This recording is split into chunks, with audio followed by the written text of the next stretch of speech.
Oh, Oh, so that's cool. Yeah, that's no problem. So thank you so much, Anissa, for this opportunity. I just hello everybody. As you know, I'm Vina Iyer. I'm the executive director of the Immigrant Law Center of Minnesota.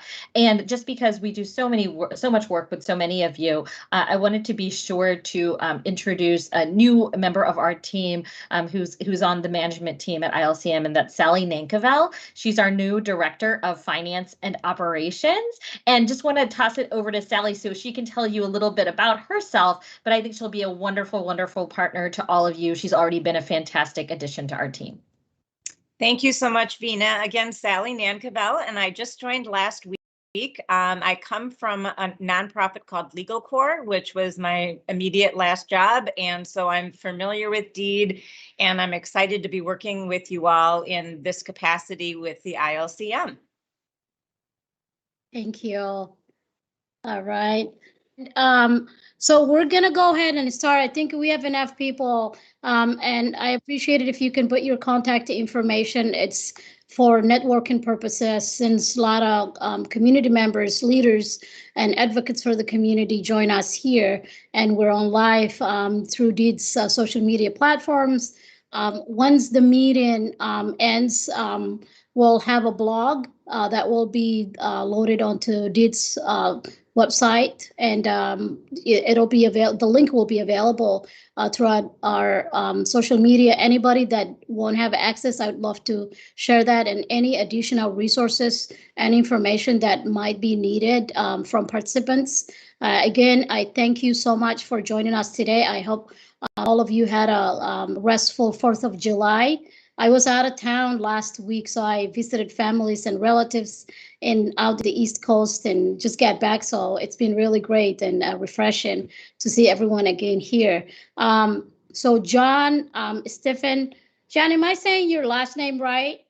Yes. Correct me if I don't. Is the coordinator of Immigrant and Refugee Affairs at DLI.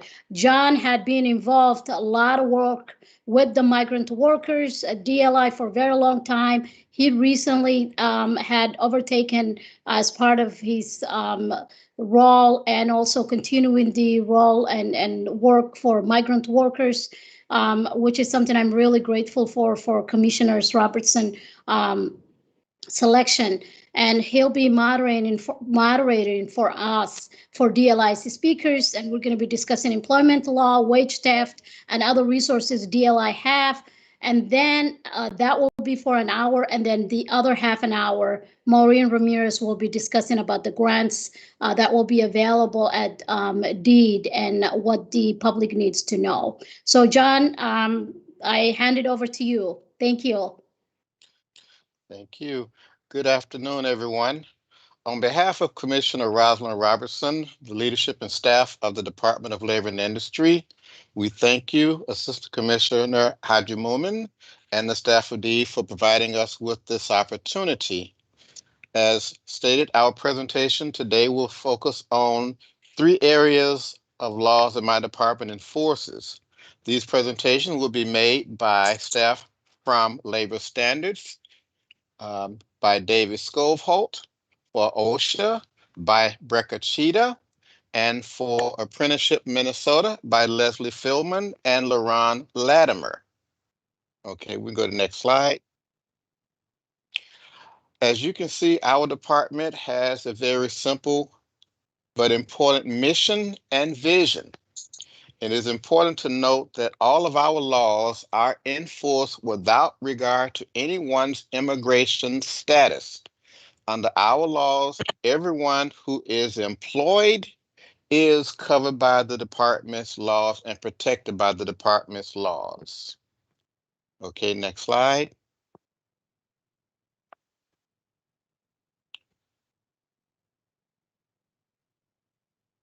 Okay. All right. As you can see, our department utilizes several methods to communicate its work with the public. We have several telephone numbers. We have an internet page. We also have boards, councils, and we communicate on a regular basis with the legislature. And we, through Osha, and apprenticeship in a couple of other areas. We also administer grants to organizations, and those will be touched on by our Apprenticeship Minnesota staff. Most importantly, what we do is make sure that the public knows who we are, what we do through our education, outreach, and training efforts. The department also, as a part of its outreach and training and education, has translated documents into 15 different languages. Not all documents are translated into each one of those languages, however, but for other languages beyond those 15, we also utilize the language line for providing language access to anyone whose English is not their first language. Through the work of our department, at one point or another, our laws protect all of Minnesota's 5.6 million residents. Okay, we can go to the next slide. Our department has 7 business units that work to protect the public. 3 of those units will be presented upon today. I do want to highlight the other units that are not covered today, being construction codes and licensing. And this unit protects the health, safety, and welfare of the public through the enforcement of reasonable and uniform standards for Minnesota's buildings and construction professionals. We also have projects and planning, which is broken up into pipeline, which helps employers to develop industry-based dual training programs. We also have our youth skills training program, which develops and implements experiential learning opportunities for students ages 16 and older in cooperation with employers and schools. Lastly, we have workers' compensation. This unit ensures appropriate benefits are delivered to injured workers efficiently and at a reasonable cost. This unit also strives to create an environment where injured workers promptly receive benefits and services and where the system operates efficiently and cost effectively.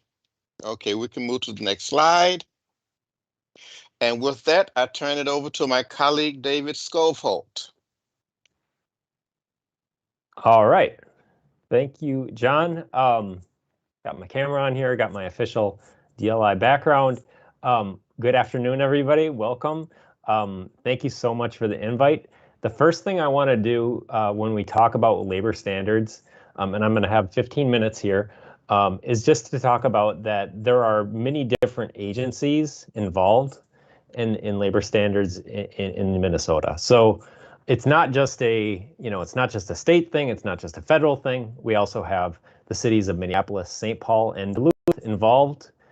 So it says on the screen there, labor standards / wage and hour agencies, and really wage and hour and labor standards are kind of terms that are used interchangeably to represent how much we're paid, what types of benefits we receive on the job, and the requirements that employers must follow for those issues. So just as an example, when we go through these different, so a couple things. One is when somebody has an issue, whether it's an employer or an employee, worker, they have options, right? So they have options to call these different agencies. We do work together very closely, and all these agencies, we meet together.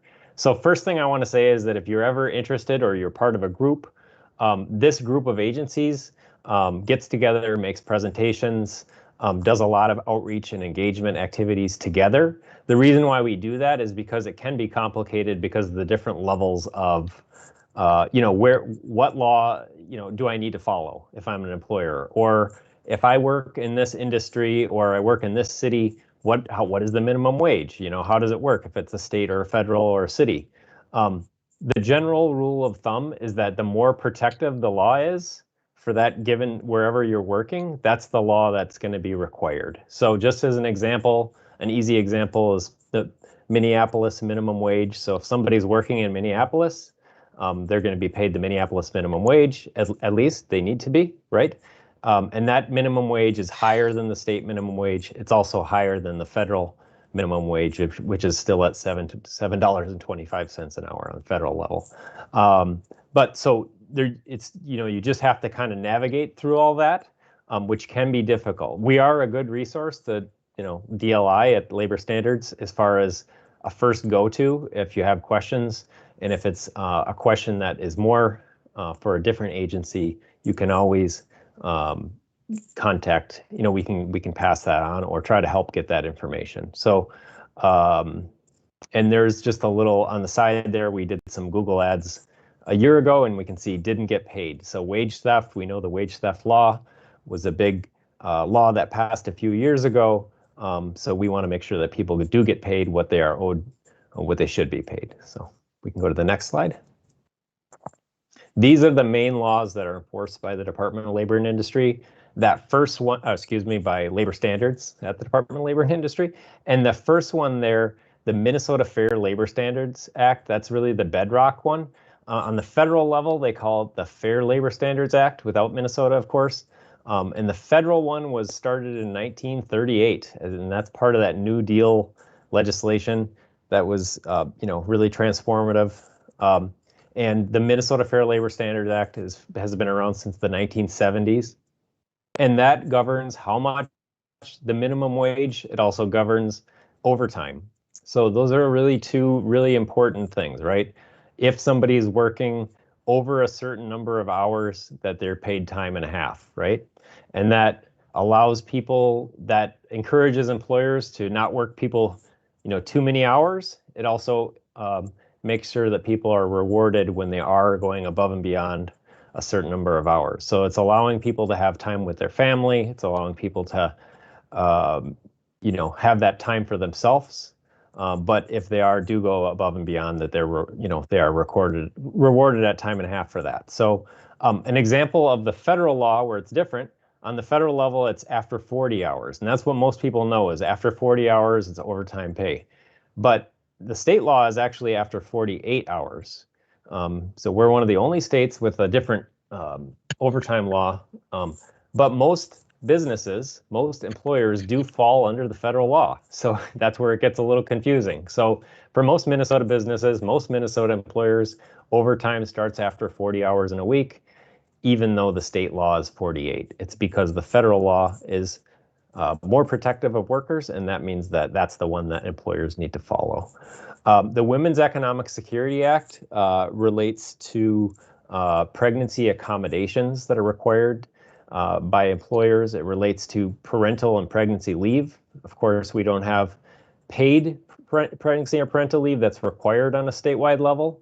Has been talked about for many years in the state legislature. What we do have is that something that is similar to the Family Medical Leave Act that requires 12 weeks of unpaid time off for workers. So we did pass this legislative session. There was a significant change that requires that all employees that are expressing milk, nursing, or lactating at work, typically that's pumping milk, that all that time is required to be paid on paid time now. So sometimes before that was optionally to be on unpaid time, but it's now it's all required to be on paid time. So that's a significant change that helps workers keep breastfeeding longer and making sure that they are available to do that. They can do that at work. Another law I'm going to quickly highlight here is the Wage Theft Prevention Act. That changed in 2019, right? So wage theft is an issue that is it's a way of saying people that are not paid everything they should be paid, right? There's many different forms of wage theft. There's many different ways it happens. Sometimes it happens intentionally. Sometimes it happens unintentionally. Our agenda when it comes to labor standards is making sure that people are paid correctly. We also do want to proactively help employers to make sure that they know the law, know the requirements. So we're not a union. We're not an agency that is just to help workers or just to help employers. We're right down the middle, and we want to make sure that everybody knows what the law is and can easily follow it as much as possible. That can be complicated, right? So, but when it comes to wage theft, one of the significant things, and I see the question in the chat, I'll get to, one of the significant things on wage theft is that it is an issue that does impact oftentimes more low-income immigrant communities, refugee communities. And so not only does it impact the individual that suffers that wage theft or that loss of wages, but it's also the wages that aren't, that means that that person has less money to circulate and bring back to their community. So it really impacts those communities as a whole as well. So it's really important that we, that this law was passed. It helps us be stronger, enforce the law in a more strong way. It also, one key thing is that it requires that employers provide employees with something called an employee notice, which is required. One requirement of that is that the employee or worker can request it in any language they like. And it's a document that somebody will receive when they begin their job that gives them basic information: how much they will be paid, how often they will be paid, what paid time off requirements are available to them, and in those types of things. And if there are changes to that document, the employer must give the changes to the employee in writing before the changes take place. So it really sets out a nice uniform way of making sure that workers or employees understand what the type of situation they're getting into and what the pay arrangement is going to be. Oftentimes, when wage theft happens, it's that basic information never is being passed from employer to employee. And I'll just jump.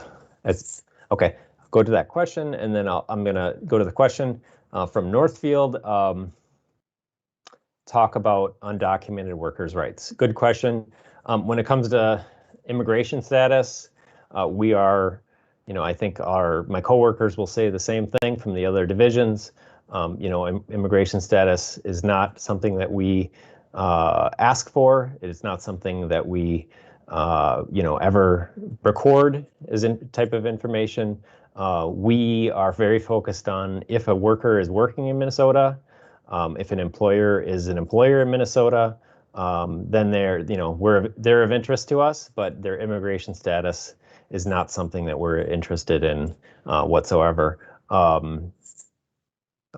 So in other words, undocumented workers have the same rights as any other type of worker, and we enforce their rights in the same way we would for any other type of worker. And yeah, getting into that enforcement. So here is some of our investigation activity. This just gives you all a little bit of sample of kind of what we do and how busy we are. So we have a couple different things called wage claims and labor standards and prevailing wage investigations. Three different types of investigations, more or less. And you can see in the last 3 years, we've had about 4,500 of those, 4,400. And that has impacted about 93,000 workers. So our focus is, we definitely can't take every case. There's lots of wage theft that's going on out there that we can't, we're unable to address just because, like any agency, we have limited capacity.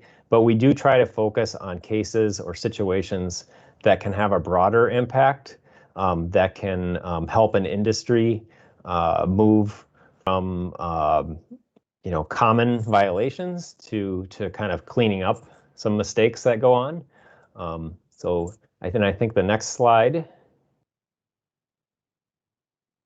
leads perfectly into that, because I wanted to talk briefly about 3 industries that we focus on a lot. And these are the 3 industries where we see, of course, a lot of immigrant and refugee workers, and we also see a lot of immigrant and refugee employers, owners, business owners in all three of these industries, right? So you may have noticed in the newspaper, the Star Tribune had an article in this last, I think it was maybe at the end of last week, about a United States Department of Labor Wage and Hour Division investigation. They were one of the industries I highlighted at the beginning, agencies that are very similar to what we do, but on the federal level, they had an investigation at a place called Rancho Loco in Cannon Falls and Red Wing. Right, so that's a type of a restaurant, right? And they said there was $435,000 in back pay that was due to the workers, right? So that's very, very significant for two restaurant locations. And so, it just kind of highlights that these industries, are industries where we see a lot of violations, and we want to proactively help those employers to make corrections if they're doing something maybe that they didn't know they shouldn't be doing, right? So restaurants, for example, there's a lot of tipping. There's a lot of lower wage or minimum wage workers in restaurants because of tipping. There's a lot of oftentimes child labor or youth, younger workers. A lot of people get their first work experiences in restaurants. And so there's just a lot of different types of labor standards issues that come up in restaurants, as well as it's also an industry like home care and PCAs, that it's the profit margins are often, it's a difficult industry to make, to be really successful, and there's ups and downs. So that becomes a situation where often sometimes wages come in second place, unfortunately. So home care, PCAs, another industry where we see that, there's a reimbursement issue. People submit their hours and they're to be reimbursed for those hours. Sometimes they're working hours above and beyond the hours that get reimbursed or that the employer says should be reimbursed. Another thing that often happens in home care or PCAs is that there's overtime hours being worked and overtime wages not being paid. So again, another area that we see a lot of focus, particularly with the immigrant and refugee workers. And then construction. Again, construction is an area where there's a lot of immigrant workers. And oftentimes we see misclassification in the construction industry. In other words, people working as as independent contractors, but should be classified as employees. And when somebody is working as, being classified incorrectly as an independent contractor, they're not going to be receiving unemployment when they need it. And that we know that's been a big issue in the last year, and that's difficult, right? When you can't get unemployment and you need it, you're not going to be, you possibly are not going to be covered by workers' compensation if you get injured on the job. And then when it comes to labor standards issues, you also possibly, are not going to be paid that overtime because you're going to be considered a company and not an employee. But we see a lot of misclassification. There's rules around how construction workers should be classified. There's a construction worker registration requirement for independent contractors. So those are some things to keep in mind. And we can go to the next. And then finally, I just wanted to end on that we'd love to connect with you all. Again, I said at the beginning that the different agencies work together. So if you all want to collaborate with us, if you have an event, I'm happy to get the gang together of different agencies and try to work out something with you. We have also some new videos, 11 labor standards videos coming out in Hmong, Somali, and Spanish, as well as English. We also have Spanish and Somali speaking staff at the moment. And then also our wage and hour bulletin. There's our phone number and email. I'll put my own phone number and email into the chat. And that's the basic tour of labor standards. Thanks a lot for having me.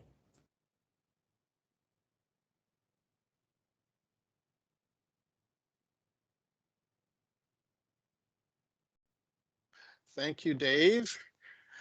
Next up, we have Brecca Cheetah.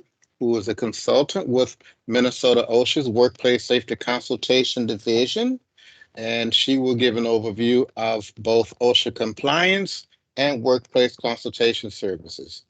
Rebecca? Thanks, John. So I work for OSHA here in Minnesota. I work on the consultative side. I'm an industrial hygienist and ergonomist. And unfortunately, OSHA exists because there's a need to protect workers in their workplace. There are many deaths throughout the year. There's a lot of injuries. There's a lot of non-fatal injuries that occur and illnesses that occur. So that is why OSHA was started in 1970 when there weren't any national laws for safety and health. Next slide, please.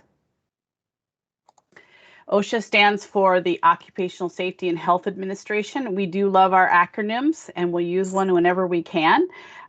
We are responsible for worker safety and health. In Minnesota, we are a state plan state.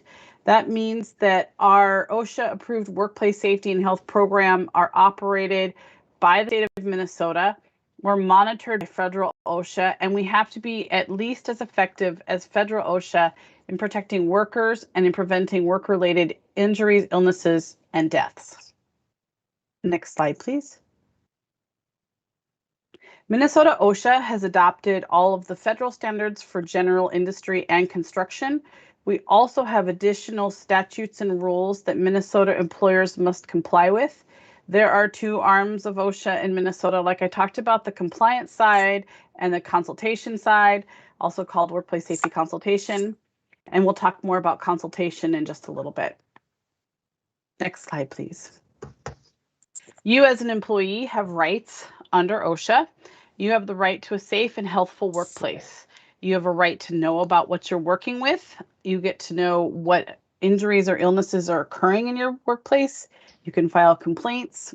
You're trained by your employer. You have the right to have see your medical records and exposure. You can participate in an OSHA inspection, and you are free from retaliation if you do file a complaint with OSHA's consultation. I'm sorry, with compliance. Next slide, please. In addition to all of the standards that we have from federal OSHA and then Minnesota specific rules and statutes, employers also have to comply with the general duty clause.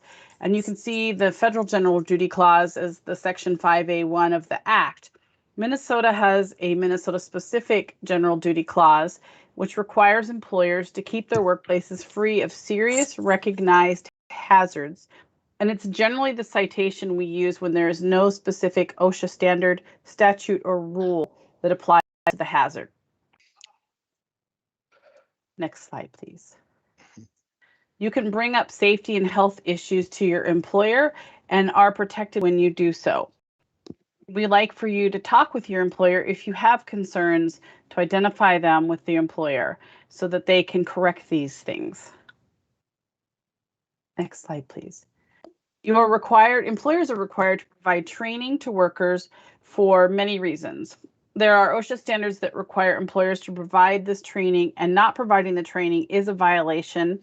Training must be provided in a language and vocabulary workers can understand. It's important that if you are receiving training, you understand what that training is telling you. Next slide, please. Current workers or their representatives may file a written complaint and ask OSHA to inspect their workplace if they believe there is a serious hazard or that their employer is not following OSHA standards. Workers and their representatives have the right to ask for an inspection without OSHA telling the employer who filed the complaint.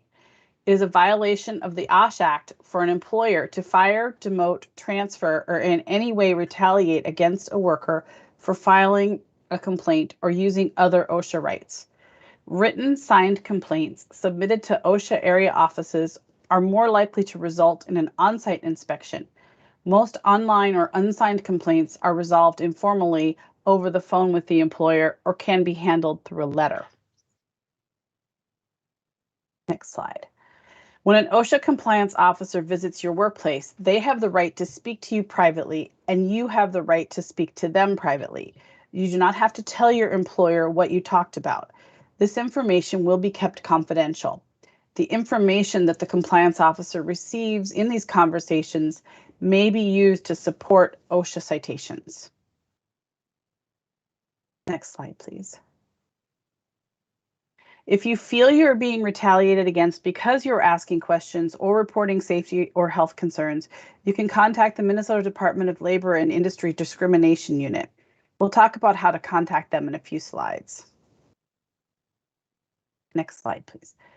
There are responsibilities that your employer has. They need to provide a workplace free from recognized hazards, provide that training we talked about. They have to keep records of injuries and illnesses, provide medical exams when it's required by a standard, and then have employees have access to those exposure records.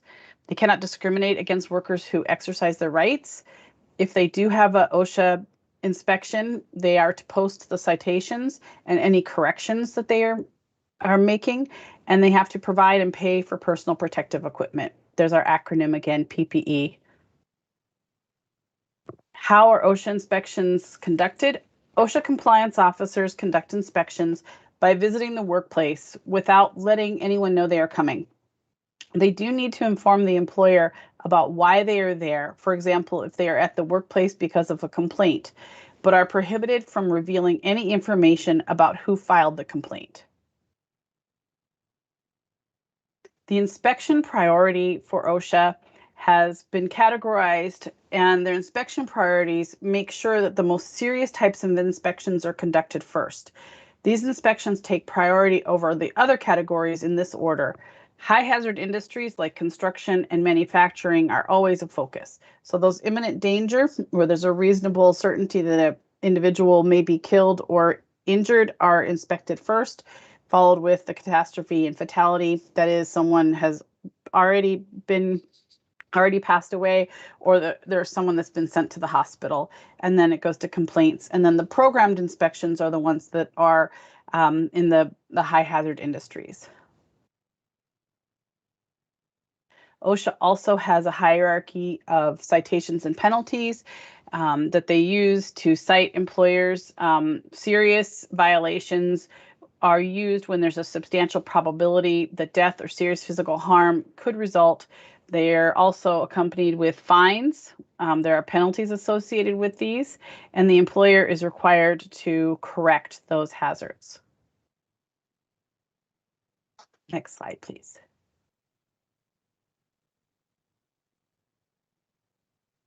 So if you want some more information, in your workplace, there are ways to get information about your job. All the chemicals in the workplace are required to have labels on them, even if it is handwritten, and a safety data sheet associated with them. This is a good source of information about what you're working with.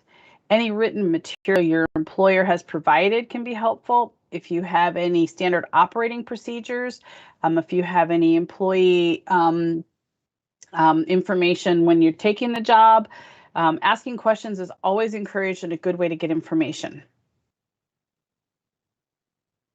If you are looking for assistance outside of the workplace, there are lots of places to get information about your workplace.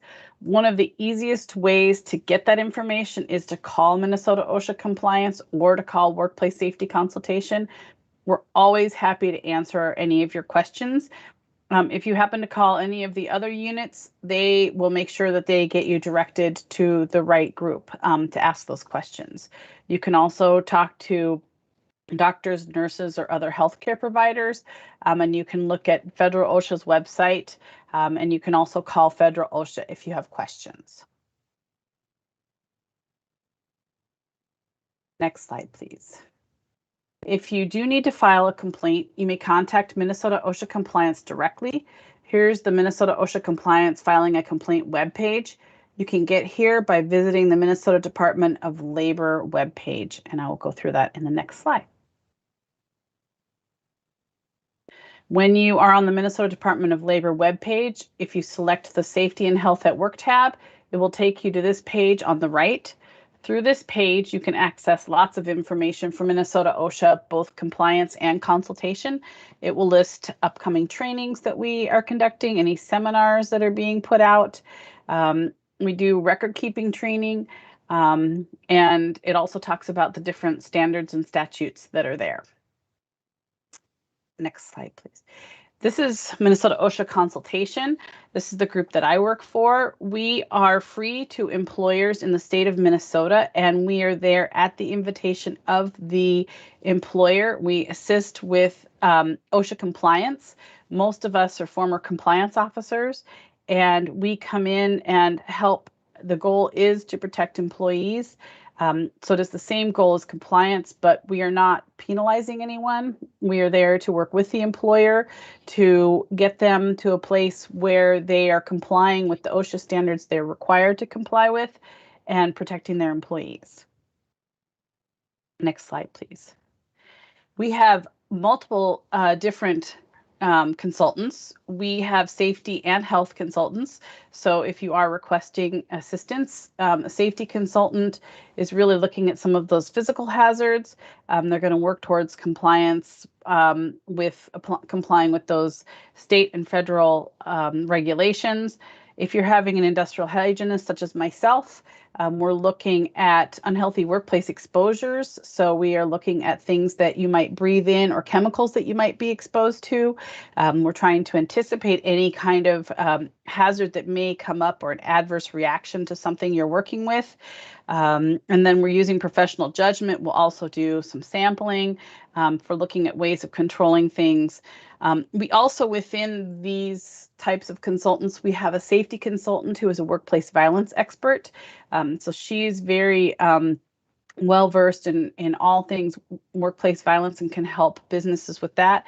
And then I'm also an ergonomics consultant, so I will do office ergonomics, industrial ergonomics, healthcare ergonomics, work with safe patient handling with any site. So we all wear a couple hats. Next slide, please.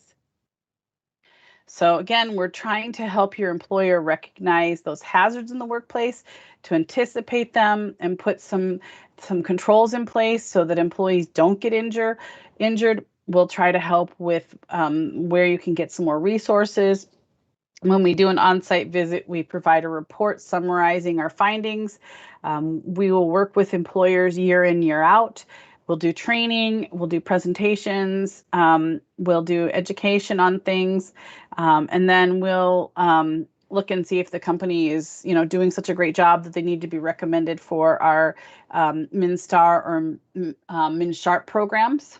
So those are our achievement programs for companies that are, going above and beyond and really being very effective. We have a safety grant. This is something that everybody wants to know about.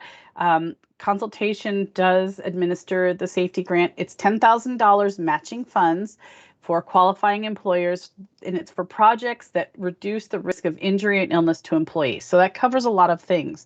That can be safe patient handling equipment. That can be workplace violence, like video equipment. It can be machine guarding. It can be contribute to ventilation improvements.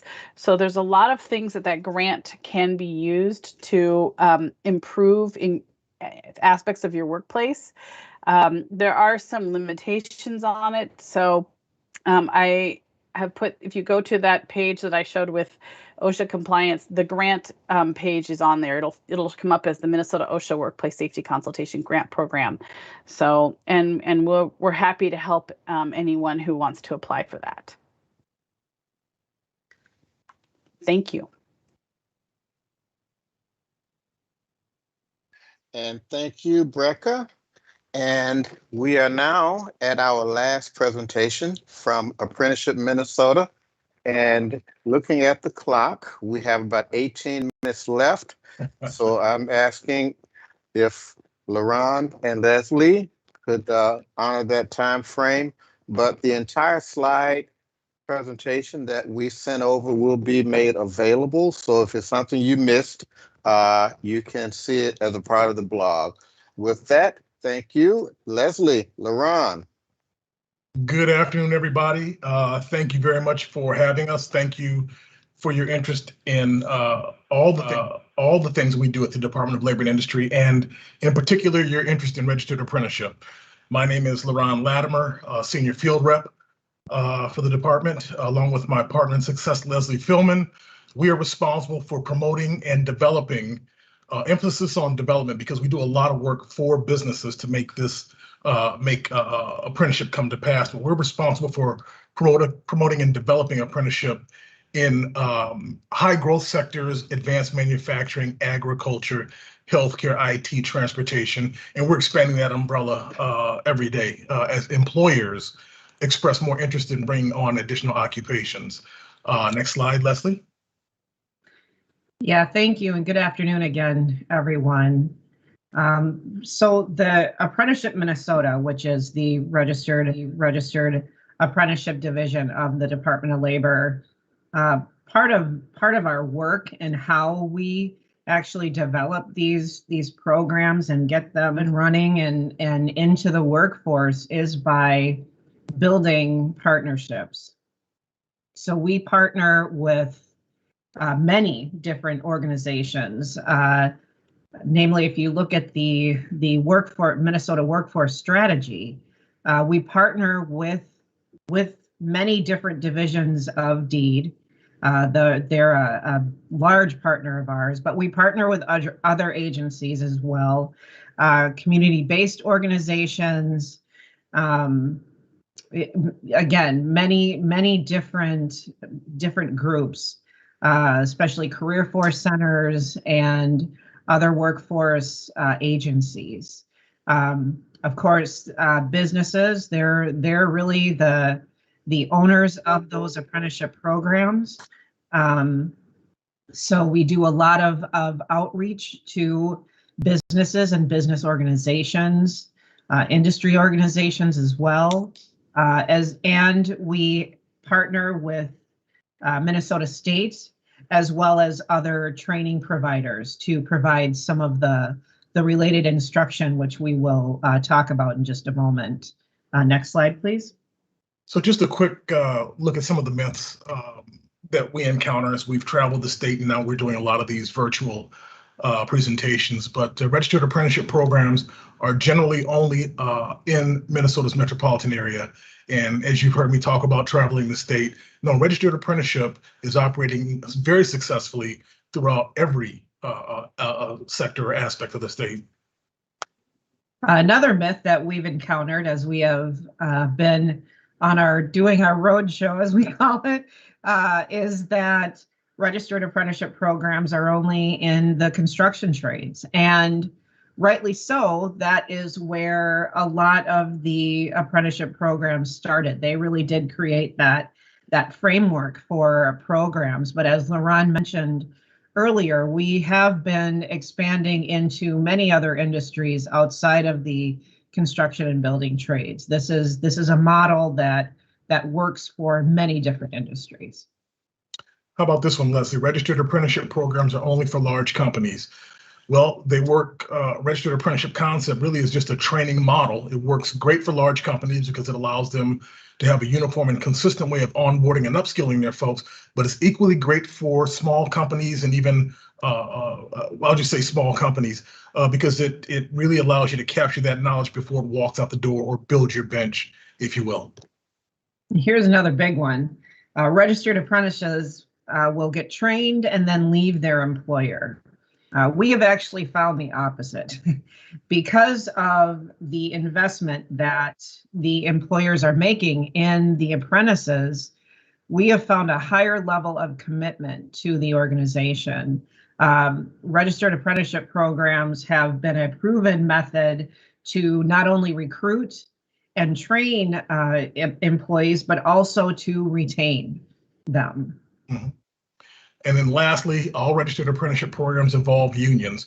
Well, again, apprenticeship has its foundation or its roots in unions, but not all programs are union based or have collective bargaining agreements. I'd say right now we're probably operating at about a 70-30, meaning 70% that have unions and the other 30% that don't. But we're equally adept at working with either arrangement.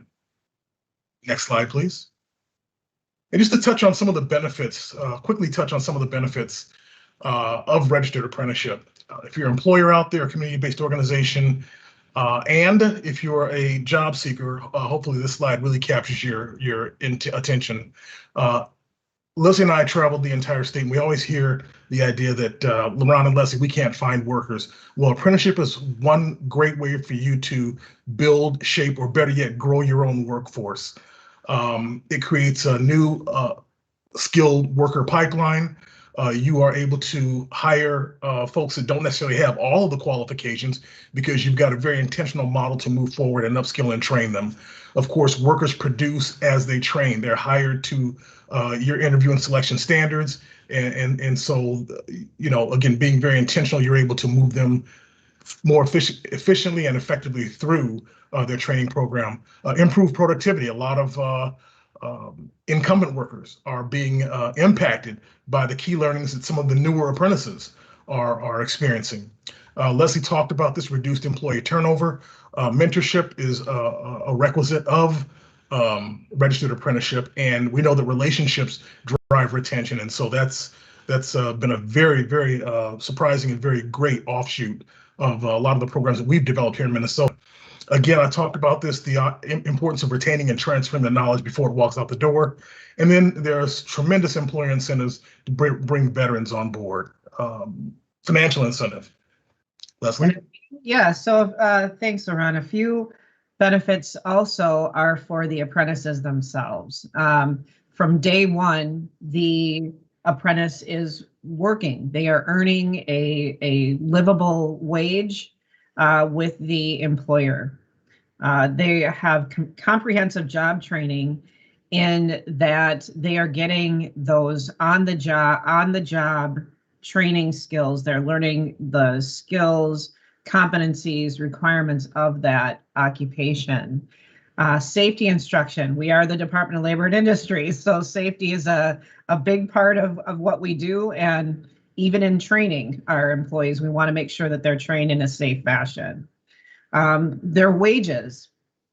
Again, we want to ensure that the apprentices are earning a livable wage, but also that as they're learning more, contributing more to the organization, their wages increase likewise.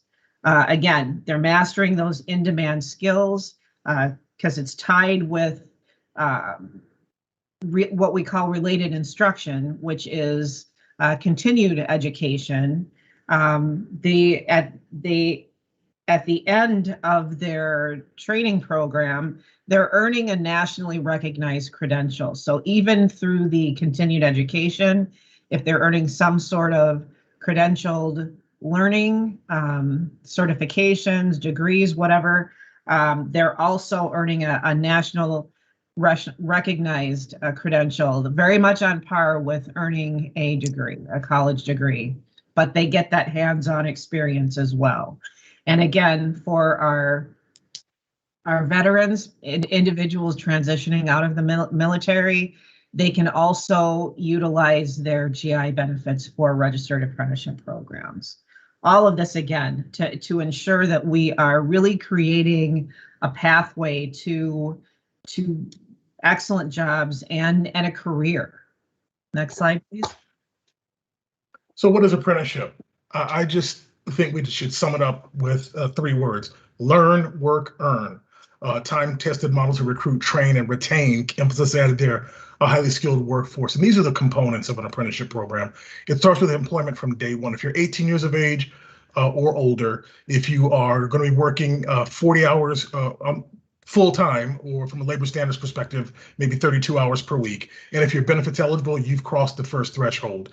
Then it requires a well-documented on-the-job training program that's a minimum of 2,000 hours per year that's going to chronicle and outlay what that apprentice is going to learn, all the competencies that apprentice is going to learn. And it's always accompanied by a mentoring program. Then there's the related technical instruction. I like to call it the technical, theoretical, or the book learning that supports that on-hands experience. and that's a minimum of 144 hours per year, which really boils down to about 3 hours per week that person is studying to become a subject matter expert. And then, of course, you've got that progressive wage schedule that Leslie talked about, where you get paid for skills gained as you contribute more to the organization. As you learn more and become more competent, your wages should increase commensurately. And again, we really work to bring apprenticeship programs on board that pay family sustaining wages. And then finally, there's that nationally recognized credential that Leslie talked about that serves to evidence your subject matter expertise of a given occupation or trade. Next slide, please. And this is some work that we're very excited and very proud of. And that's the demographic trends. Again, COVID impacted a lot of things. And so you'll see a bit of a taper as we get to 2020. But we've been very intentional about engaging people of color, women, and veterans to really move the graph, move the needle on the number of folks that we've engaged in the apprenticeship model. And so we're really excited about those efforts, faith-based organizations, community-based organizations, working with businesses through the compliance process to really help target and set goals to bring more folks into the apprenticeship equation. And I expect that you'll see a lot more of this positive trend because we've really got some dynamic programs on the horizon to help it grow. Next slide, please. And this slide just represents, again, all of the different industries that we have registered apprenticeship programs. And as you can see, the construction and utilities trades are really where the bulk of the programs have been. But we have, over the last 6 years, really successfully grown into these different industries. And when I say programs here, I mean there's different, in this term, this indicates the different number of occupations that are found within a particular industry, is what you're seeing on this slide. Next slide. Another slide we're modest but proud of is the new employer participants new to a registered apprenticeship program. We were part of a Minnesota Apprenticeship Initiative grant, and it lasted basically 5 years. Due to COVID, we got a 1-year extension. But the long story short here is that you see some very prominent leaders in their respective industries and sectors that have used this model to really grow their workforce. Some employers have as many or have had as many as 300 apprentices. Others on this list have had as many as 1 or 2. But again, we are going to double down on our efforts to help grow it beyond just the building or construction industry. Next slide, please. And there are other, again, I referenced earlier that we utilize a lot of partnership in terms of getting these programs up and running. So with our community-based organizations and other community partners, how that works with them is really those organizations are kind of an extended branch of promoting registered apprenticeship programs, not only to their employer partners, but also to potential apprentices, making it known that these are available. And so the ask is that, really continue to keep the word going, and we will partner with other organizations to really speak to what registered apprenticeship is. And then again with our sponsors as well, just keeping those opportunities available and getting programs up and running so that we can have these different opportunities for as job seekers.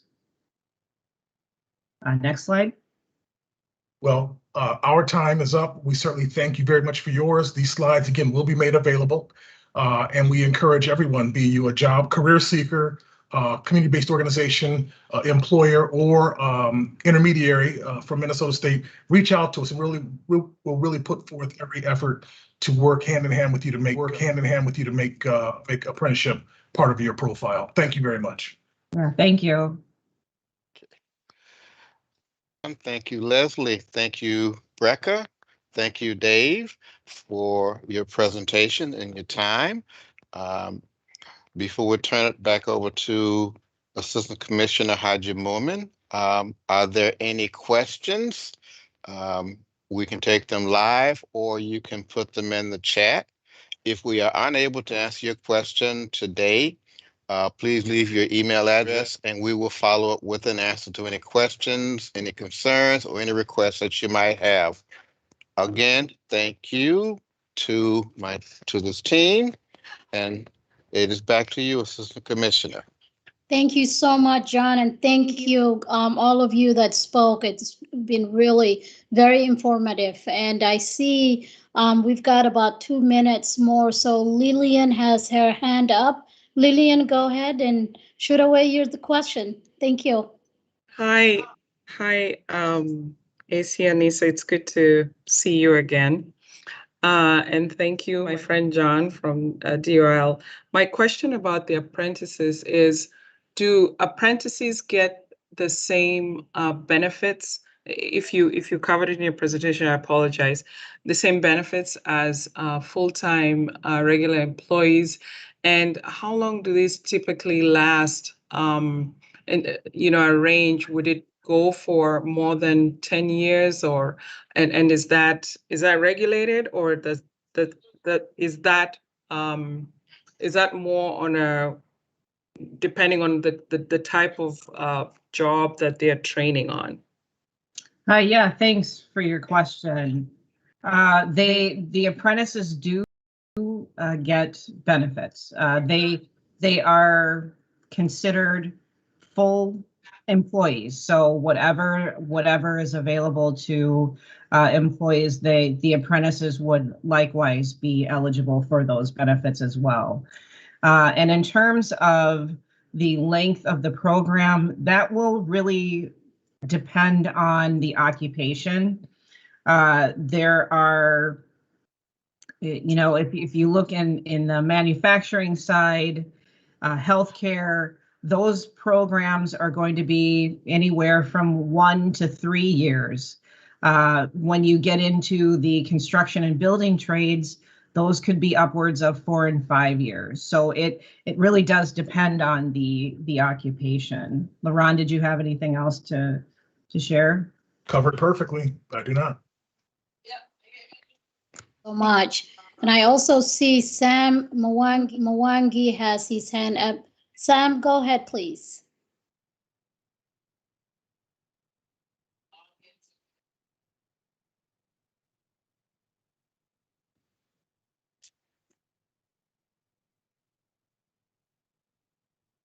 Sam, if you can hear us, you can go ahead and ask your question. Thank you.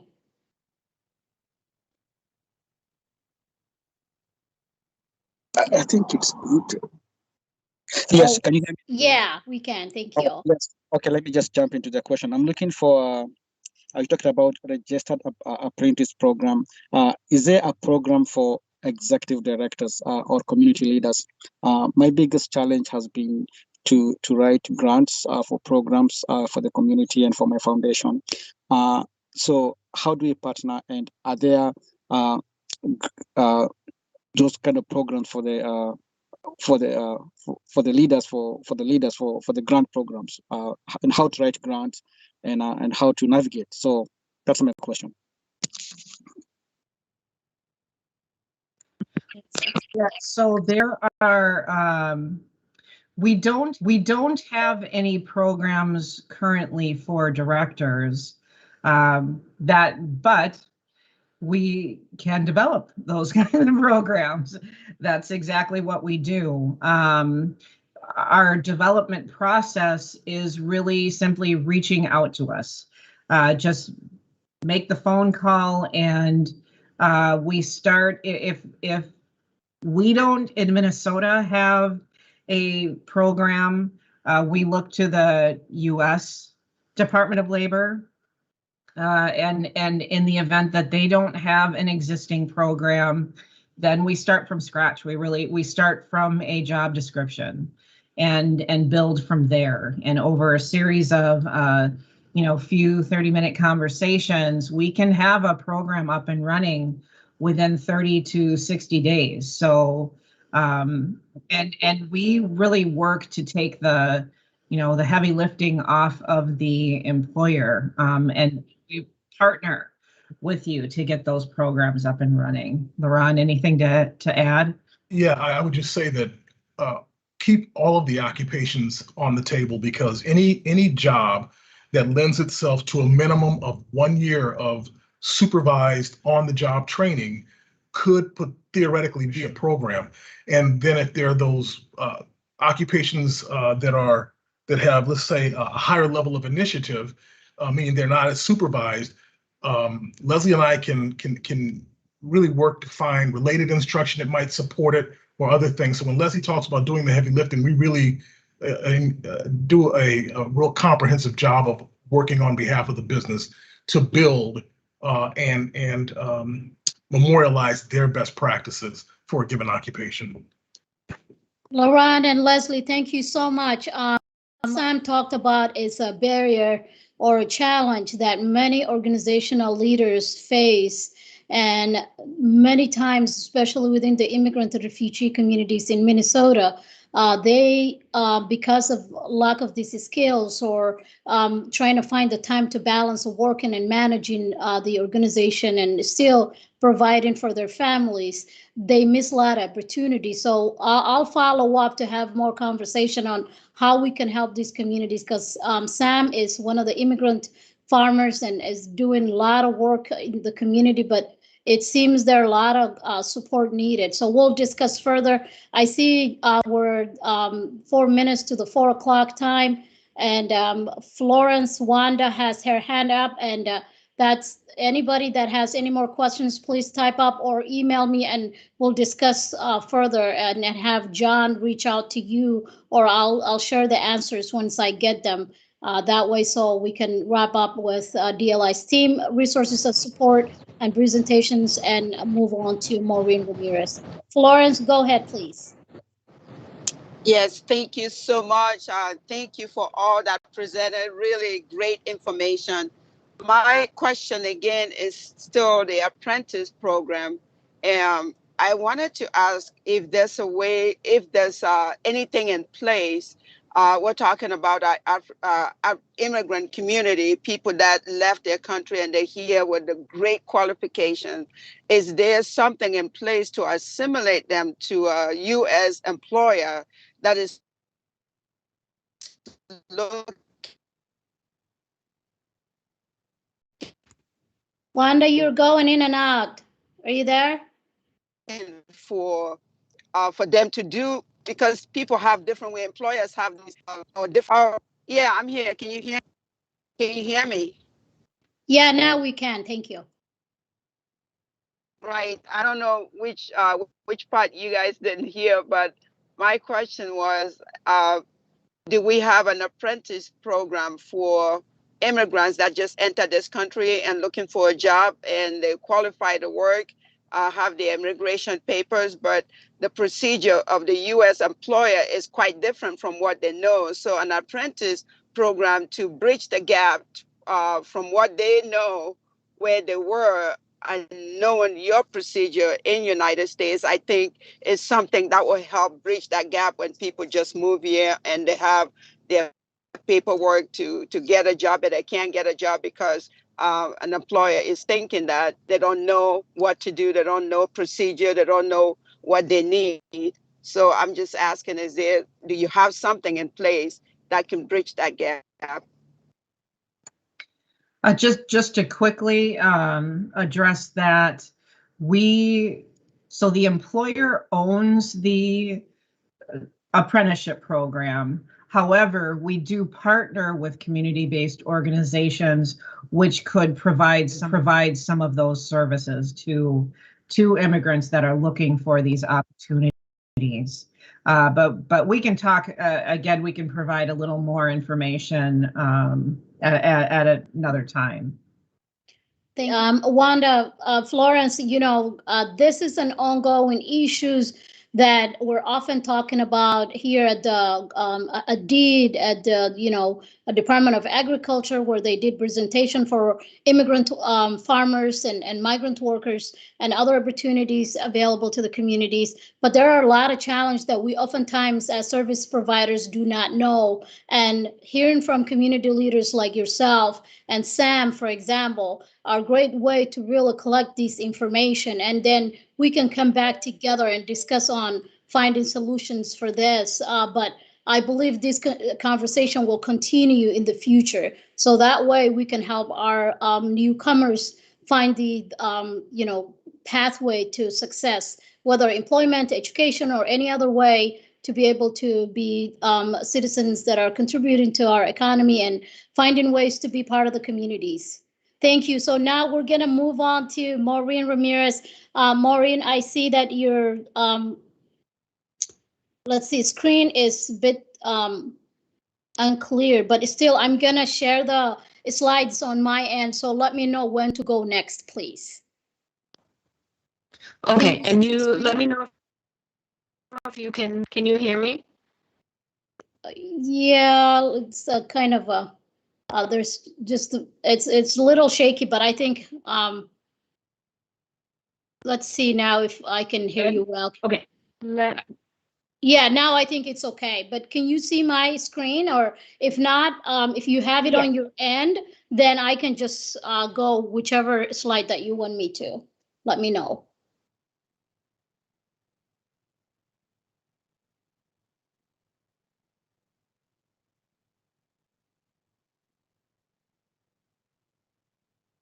Maureen?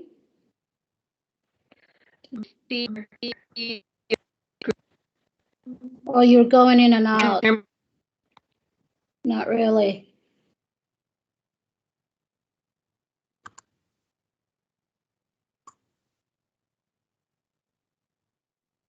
Okay. Yes, now it's good. Let me do.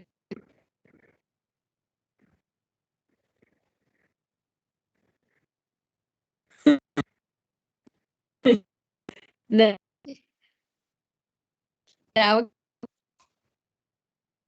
Yeah, this is still, it's unclear. Sorry. No, it's okay. It's technology. Sorry, Anissa. I'm trying to join by my phone, so there will be more stable. Let me see if it will let me.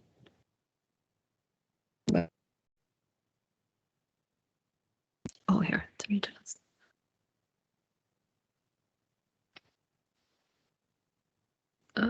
Are you joining us through the phone? Trying to see if I can.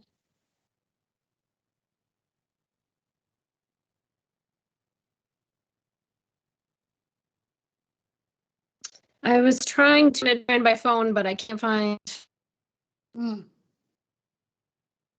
phone number to do that. Eric, is there a phone number that Maureen can dial? Apologize. Oh, it's okay. Don't be. These things happen.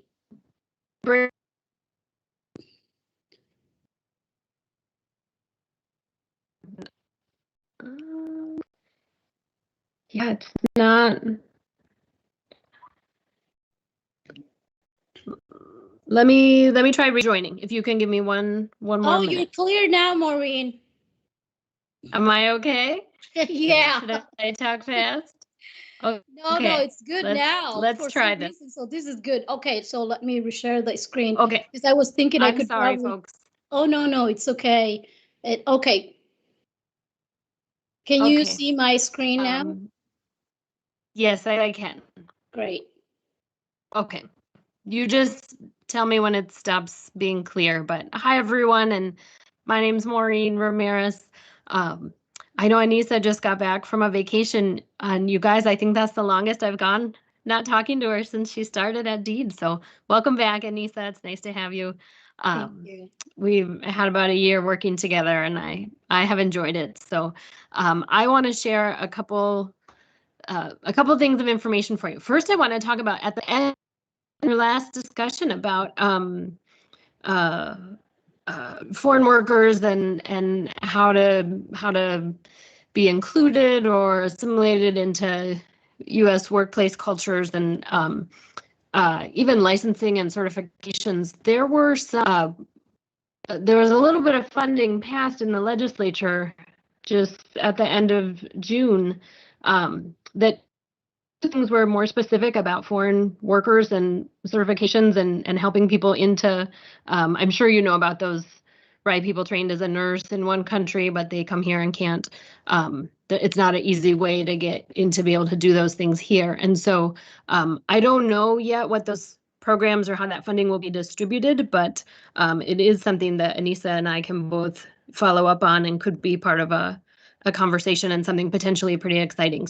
So I'm getting a little ahead of ourselves because we don't know exactly what it is, but there was good news in the legislature about some kinds of things that might help that, or for organizations to try to help folks in those positions. So that is good.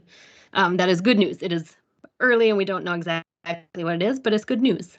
And then what I want to talk about is the grant funds that our agency, DEED, Employment and Economic Development, our agency distributes grant money for work and training. So some of it is for nonprofit organizations who would apply to DEED and would say that they can run a training program. Maybe you know some of these nonprofits through a partner.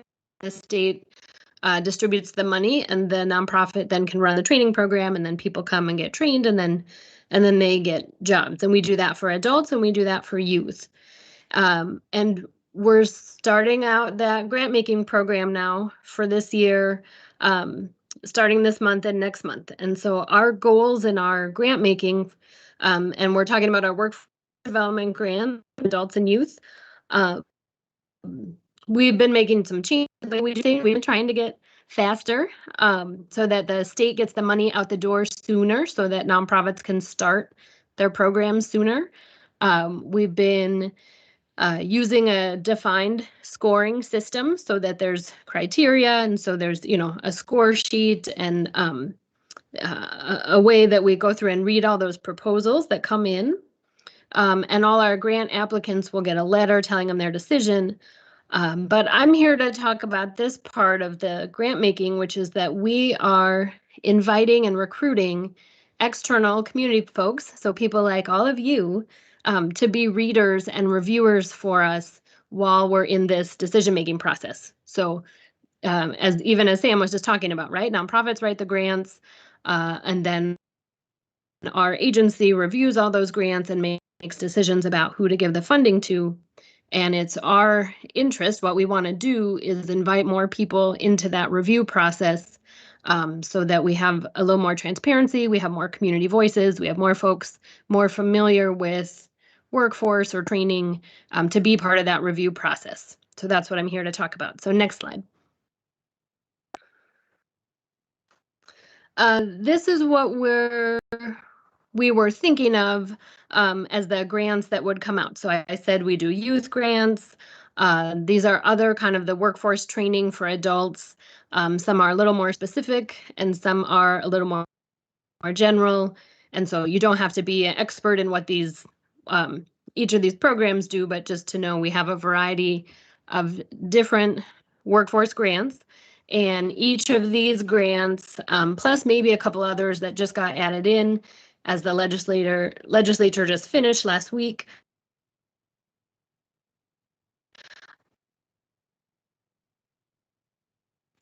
Maureen, I think you're out again.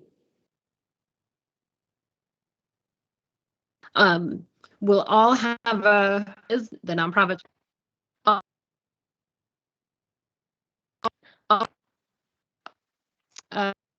Can you hear me? Not really. Me now? Okay, do you want to go? Skip forward. Yeah, I can continue to Maureen, if you want to sign out and then kind of like come back again that way. But it seems I can't hear you. Okay, can you see my chat? Oh yeah. Oh yeah, great. Thank you. Yeah. Yeah. Okay. So it looks like the workforce competitive grants include youth programs, pathways to prosperity, which is also known as P2P, the Southeast Asian Economic Relief Competitive Grant Program for Southeast Asian communities. Then there's the Support Services Competitive Grant, and then Women in High Wage, High Demand, Non-Traditional Jobs Grant Program. That's under WISA, which is Women Economic Security Act, and then capacity building. So just want to mention the disclaimer. It says the grants identified above are anticipated competitive grants only. DEED does not have general or automatic grant making authority. The authority for grants must be specifically stated in statutes or session laws. DEED will make formal announcement after the current legislative sessions end for any FY22 competitive grants. So that means DEED is implementing the grants that are already preset through legislation. The community reviewers for employment and training grants beginning in July, which is this month, we will recruit community members to serve on grant review panels for youth and adult workforce development programs. And definitely, they will read and review approximately 10 to 12 proposals in a 30-day time period from mid-July to mid-September of this year. And as you can see, that is a lot of work. So please, if you're interested in being part of that process and being a community reviewer, reach out to Maureen Ramirez, and we'll Maureen, if you can type your contact information so people can email you. And grant proposals are generally 12 to 15 pages in length with additional supporting documents. Training will be required and provided for community reviewers, and all training and review will take place remotely and online. So in order to be community reviewer, you have to be Minnesotan resident, have access to a computer with an internet connection and intermediate computer skills, and have experience or background in workforce development, youth development, education, training, or similar area of expertise. You have to be committed to completing all aspects of the grant application review, reading approximately 10 to 12 proposals in a 30-day period from mid-July to mid-September of 2021. Proposals are generally 12 to 15 pages in length with additional supporting documents, and register with the state system for payment in order to be eligible to receive a stipend. So the timeline is that in July, we already began recruiting community reviewers. That's why I'm saying reach out to Maureen Ramirez if you're interested in being part of that. Then we will be hosting information sessions to answer questions about community reviewers. Those information sessions, Maureen, you can share in the chat box if you still cannot talk. And then planning for July and August. So then in August and September, community reviewers will be contacted by DEED after we receive your application form, and then eligible reviewers will need to register with the state to be eligible for the stipend. Community reviewers will be assigned to a specific grant review. They'll attend a training session, complete conflict of interest form, and complete grant review and return proposals and score sheets to DEED. So that's the timeline. And then next steps for the application form is that we're going to be using a short application form to learn more about your background, experience, and commitment to equitable outcomes for workforce development. And you can complete and submit the application form through the community reviewer application questions. You can download and review the questions we will ask in online form. And then also there's the community reviewer application form, which is online. Maureen, are these forms on our DEED site? And if so, can we share the link? If Maureen cannot hear us, Eric or Darren, could you also help with that, please? So participants Yes. are aware. Can of you those. hear me now? Yeah, I can. Thank you. Go ahead, Oh. please. Hey, you did a great job. Can you see what I posted in the chat? I tried to share the link. Let's see. I was looking at the presentation. So, yep. Yeah, So yeah. No, see I that. know. Yep. Thank you for sure. stepping in. Yep. Yeah. So that's the link. And then Maureen, are you still holding the community calls sessions or where people can join and ask more information? I don't have one scheduled in the next couple weeks, but and I don't have the info session scheduled yet for the community reviewers, but we will. I'm hoping to host one maybe next week and then another one maybe in early August. So if you are sending an email or anything, we can make sure folks get that sign up information. Great. And we'll include this information into the blog too and share it. And also, so that is the link that Maureen had shared for the information on the form and also the questions that you will be asked once you fill out the form to become a community reviewer. And looks like that's all for Maureen's That's presentation. all. Yep. Yeah. And can I add one more thing on a different topic? Yes, please go ahead. Which is that our economic development part of our agency is also giving out grants, also from the legislature, and they're having an information session on Thursday. And so if you're a small business or connected to small businesses interested in some funding from our agency, I'm going to put that link to sign up for a Thursday information session. There'll be grant money for small businesses. So my presentation was about reviewing for the workforce training side, but we also to know about that will come. Great. And that's from me. Awesome. Thank you so much, Maureen. And anybody who has any more questions, we've got about 5 minutes before we end our meeting. If you have questions, please either raise your hand or you can put the question in the chat box. But definitely, Maureen, if you can also share that information on the link, or will there be a link and people need to register or RSVP or just to join a link in order to join the Thursday information? Yes. Okay, perfect. There it is. From awesome. Yay. Okay. Great. I put the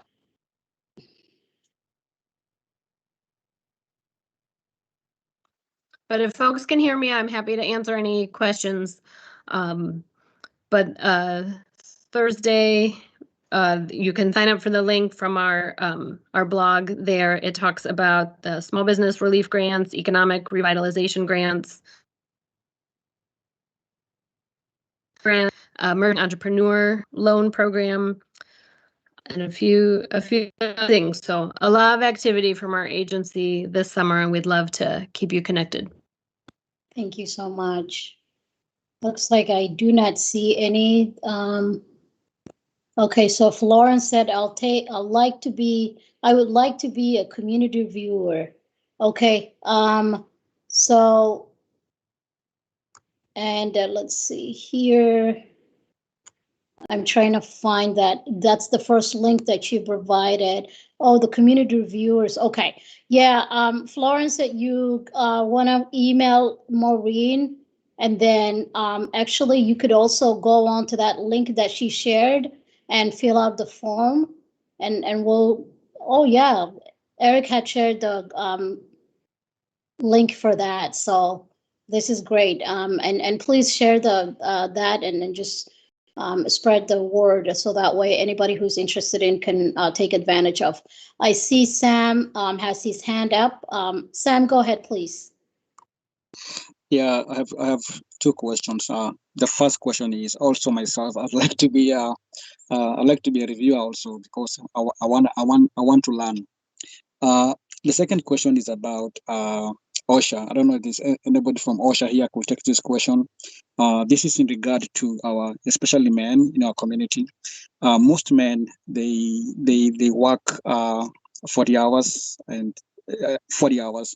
Most of them they're taxi drivers, and some of them they work in the second shift as in the industry, the light industries. The biggest challenge we see is these men, they don't know about their rights because they want to go whenever they're asked to go to the PTO meetings. They miss these meetings to go to school. So how can we navigate this? How can we navigate this? How can we pass information to schools? I mean, to these employers, so these men could be allowed to go to these PTO meetings, because I want our families, I want our men, I want our immigrant families to be part of the school system. I want them to engage all these kids. But the problem is some of the employers, they tell them, no, you can't, they don't have that information for them, so they're kind of stuck. So how do we go about it? Thank you so much, Assistant Commissioner Nisa. Thank you so much, Sam. I know those are really great questions. For the community reviewer, please fill out the form and review the information leaflet that's online. And because that way you could, learn more about the questions that you'll be asked as a community reviewer. And as what you said about the immigrant men in our community that are facing a lot of barriers and understanding their rights. I'll have Dave answer to that, and then also we'll be having this video recorded and session today on YouTube too. But definitely, I'll hand it over to Dave. Yeah, I'm really glad that you asked that question, because there is a state law for school and parental leave, school leave that does allow parents for each 16 hours for each child for school activities. And mostly that's school activity around like meetings, like PTO meetings or parent teacher meetings. But it could include other types of things like that a parent needs to attend. And it is 16 hours and it's required. Employers don't have a choice. There are some, just like every law, there's some details to it, but like for example, the worker does need to be working for the employer for at least 1 year for it to apply. But Sam, I'm going to put a link to a fact sheet about that law into the chat box, and then Sam, if you have additional questions, just please contact me, and I'll put or John Stiffen, he's put his email in there as well. Thank you so much, Dave. And I see also Margaret Odanka said, and that question is for you, Maureen. She said, can you still apply for this, which I'm thinking it's the community reviewer, if you work with Deed? Great. Can you hear me? Barely, but yeah, definitely. It's looks like Margaret is part of the team, so we can reach out to her in case if we don't get time till in time for the answer, because it seems like we're all at 4:31 now.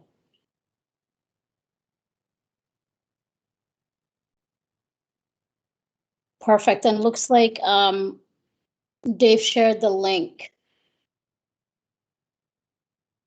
Margaret, Maureen had responded to your question, and the answer is yes, but might be ineligible for a stipend. So, but thank you so much for attending, and for the DLI team that spoke here, and Maureen Ramirez and Eric and Darren for managing our social media platforms. I'm really grateful for having the space and time that we had come together to discuss these issues. I'm really very grateful. DLI, you guys are so awesome and fabulous. Just like the Department of Agriculture, the great job they did last month. I'm really grateful for all the work that you're doing. And I see Nico Bauer had joined us from the governor's office. So thank you so much. Have a great and blessed week. I'll share the blog and we'll keep continue the discussion. Thank you so much. Have a good evening.